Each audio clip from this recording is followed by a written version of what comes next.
For some visitors, Sukhumvit Road is Bangkok. It makes sense why. This is ground zero for Bangkok nightlife. But what if you're not here for that? Is this really the place you want to stay? Well, maybe. Sukhumvit has a lot going for it aside from its ample nightlife. Hotels, great transport connections, and a few pleasant surprises. Hey, this is JR, aka The Tourist.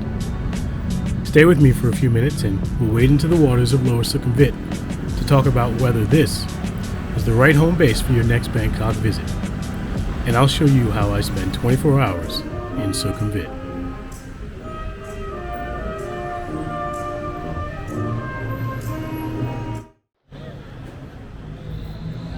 I have this idea of,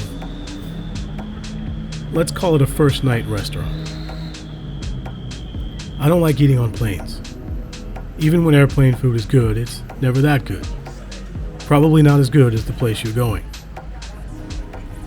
By skipping the in-flight meals, I arrive hungry, ready to dig in.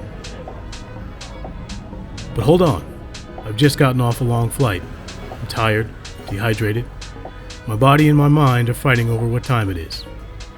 Enter the first night restaurant. It does two things. One, it gets the stomach ready, easing me into my new location. And two, it gets me excited to be here. This is mediocre Thai food, but it's better than most anything I'll find back home. So just imagine what's out there waiting for me when I get beyond the mediocre. But that will have to wait until tomorrow.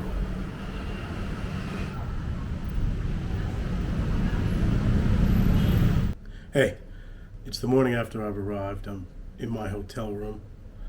Made it in last night, got something to eat, walked around a little bit, got to bed pretty early. So I got up a little while ago. I'm staying at the Sheraton Grand Sukhumvit. This is definitely one of the nicer hotels in this area, but there's so many hotels over here that you really won't have a problem finding something that's to your taste and to your budget. But now I'm going to check out something that I've always wanted to check out, but I've never had before. But first, I'm going to see if I can find a decent cup of coffee over here. As we head out for the day, let's define the area. Sukhumvit is the name of a road, a really long one. When people talk about the Sukhumvit neighborhood, they're referring to the area above and below Sukhumvit Road. In this video, we'll contain ourselves to the area extending up to Soi 24, sometimes called Lower Sukhumvit. Those who know Bangkok often recommend the Sukhumvit area for first-time visitors or those who've aged out of the backpacker scene. One reason is the hotel options. Another reason is the transit connections. Right now, I'm walking under the green line of the BTS, Bangkok SkyTrain. I can take the BTS west into Siam and all of its shopping and dining and continue on to the Chao Phraya River, or I can switch lines and head up towards the Chatuchak Weekend Market or Bangkok's main train terminal. Sukhumvit makes a great base from which to explore the city. But what about the neighborhood itself? Is this some place you really want to spend time? Or is it just a convenient place to lay your head when you're not out in the more interesting parts of the city? That's why we're here. Let's find out for ourselves. If you've seen my other videos, you know I like to start the day with a good cup of coffee. There are plenty of coffee chains in Bangkok, both international and domestic, but I'm always after something better. This morning, something better is Sound Pop Coffee on Soi 8. Bangkok is also full of kitschy, Instagrammable cafes. If that's your thing, you'll find no shortage here. Me, I just care about the coffee. It's pretty good here. After coffee, let's continue down Soi 8 to one of the area's less widely known attractions. Bangkok is a concrete jungle, but one with a surprising number of green spaces. One of the city's best is only a 15-minute walk south of Sukhumvit Road. Next stop, Benji Park. If you're in Bangkok for the party, you might still be sleeping it off, or maybe you've mustered just enough energy to hit the breakfast buffet and to lay about the pool. Or, if it's a sightseeing day, you were probably up early and on your way by now. Either one is fine. For me, it's a down day. I try to build trip itineraries with enough space to not feel constantly pulled toward the next activity, but It also helped me establish mentally and physically healthy routines. A morning stroll across Benjikiti Skywalk is just the sort of thing that helps keep me grounded no matter where I am. If you share a similar search for balance in your travels, consider subscribing to the channel. I post hotel impressions, destination guides, and more. And I'm just getting started. Join me, and we'll tour the world together.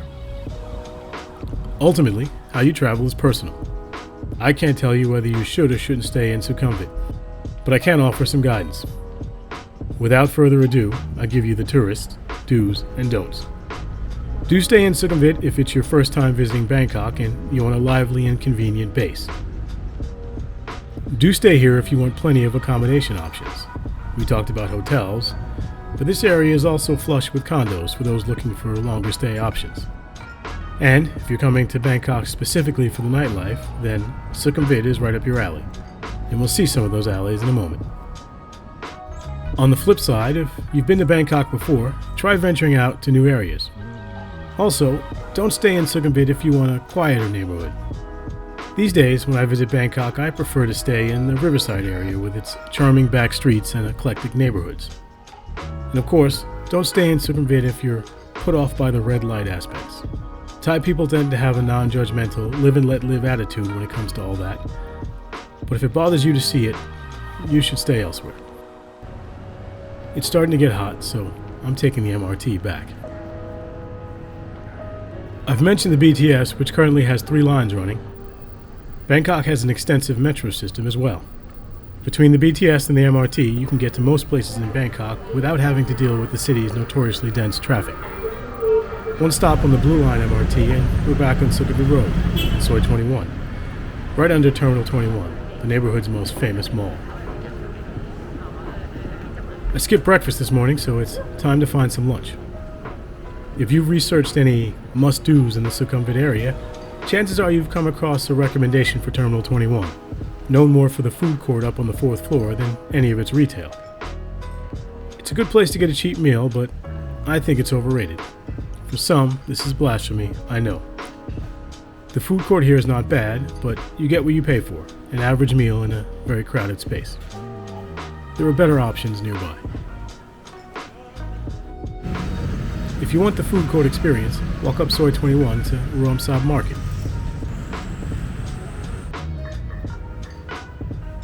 This is the kind of place Thai office workers come for lunch.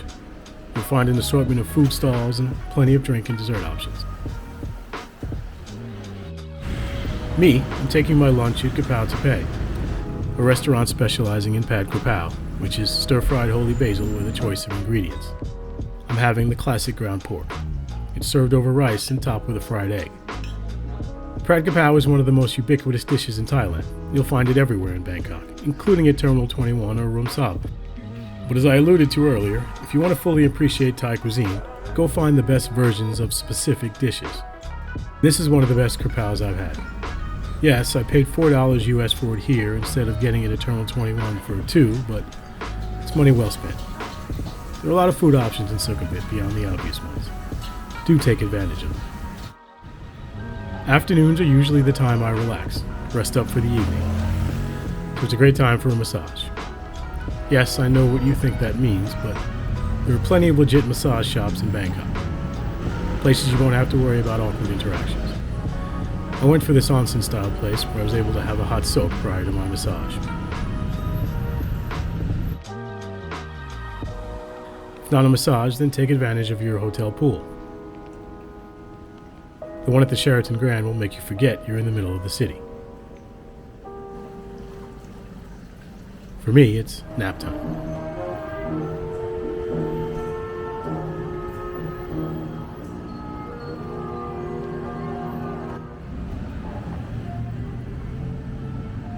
The only constant in this world is change. So it is everywhere, so it is in Bangkok. All over Thailand, there are new groups of visitors flocking.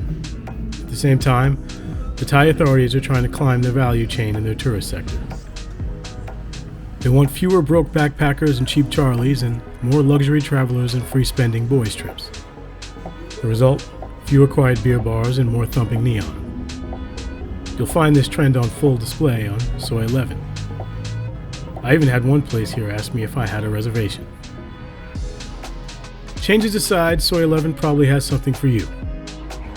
If it's dinner time and you're craving something other than Thai, try Hemingway for pub fare.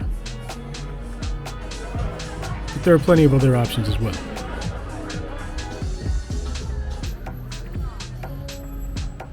After dinner, I hit Havana Social for a cocktail.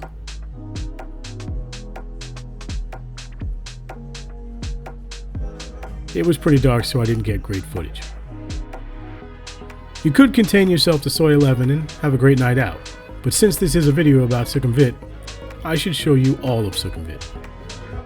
As much as Bangkok tries to redefine itself, the city will be associated with its red light districts for the foreseeable future.